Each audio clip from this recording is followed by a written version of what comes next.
అబ్బబ్బ దెబ్బరా ఇది ఆంధ్రా దెబ్బరా అన్నట్టుగా మరి ఈసారి హైదరాబాద్లో ఉన్న సాఫ్ట్వేర్ ఇంజనీర్లు కానీ లేకుంటే ప్రతి ఒక్కరు కూడా ఒక రకమైన చైతన్యం వచ్చింది.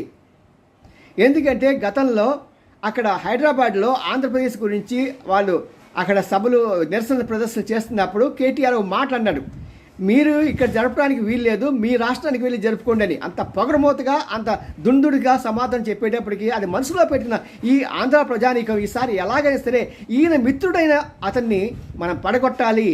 అంతేకాదు ఇప్పుడు మన లోక్సభ ఎలక్షన్స్ అప్పుడు మనం ఎవరూ కూడా ఈ బీఆర్ఎస్ పార్టీకి ఓటు వేయకుండా ఉంటే అప్పుడు వీళ్ళ తండ్రి కొడుకులకి బుద్ధి వస్తుంది అనే ఉద్దేశంతో వారంతా సుమారు 20 లక్షల మంది అండి హాయిగా ఫ్యామిలీస్తో పాటు వచ్చి ఇక్కడ ఓటు వేసి సరదాగా గడుపుకుంటూ సంక్రాంతి సంబరాల్లాగా మరో సంబరాన్ని జరుపుకొని హాయిగా వెళ్తానికి సిద్ధంగా ఉన్నారు.